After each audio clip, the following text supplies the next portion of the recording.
नमस्कार साथीहरू। धेरै समयपछि नेकपा एमालेका अध्यक्ष तथा पूर्व प्रधानमन्त्री केपी ओली शर्माज्यू मिडियामा खुलेर देखा पर्नुभयो।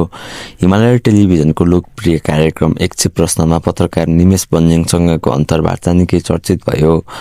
यो उहाँको भद्र 23-24 गतेको घटनापछिको पहिलो ठूलो सार्वजनिक अभिव्यक्ति थियो। अन्तर्वार्तामा ओलीले मुख्य रूपमा जेन्जी आन्दोलन जाँचबुझ आयोगलाई पूर्ण रूपमा अस्वीकार गर्नुभयो।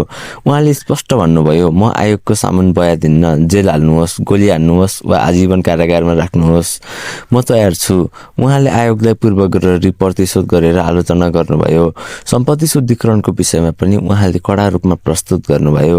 उहाँले सरकारलाई चुनौती दिँदै भन्नुभयो, सम्पत्ति विवरण दिन खरानी उठाएर लैजाऊ सरकार।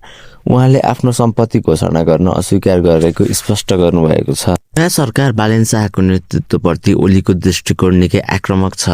उहाँले यसलाई तोडफोड र आगजनीको बनेको सरकार जेन्जी सरकार भनेर व्यङ्ग्य गर्नुभयो। यो सरकार संवैधानिक र जनमतबाट नभई हिंसात्मक भएको जिक्री गर्नुभयो। अहिलेको चुनावलाई उहाँले आफ्नो पार्टीका लागि ठूलो धक्का र सत्ता पक्षको लागि अस्थिरताको सुरुवातको रूपमा हेर्नुभएको देखिन्छ। उहाँ आफै झापा 5मा बालेन शाहसँग पराजित हुनुभयो, तर पनि उहाँ पार्टीको तेस्रो पटक अध्यक्ष बन्न सफल हुनुभयो र आक्रामकका रूपमा विरोधी सरकारलाई आलोचना गरिरहनु भएको छ। क्रममा ओलीले आफूलाई अझै पनि बलियो राष्ट्रवादी र अटुट नेता प्रमाणित गर्न खोज्नु भएको छ।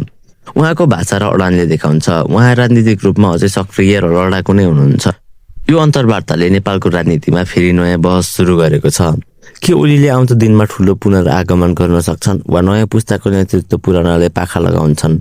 समयले देखाउला। भिडियो मन परे लाइक गर्नुहोस्, च्यानललाई सब्स्क्राइब गर्नुहोस् र घन्टी आइकन थिच्न नबिर्सिनुहोस्। कमेन्टमा तपाईको विचार लेख्नुहोस्। धन्यवाद।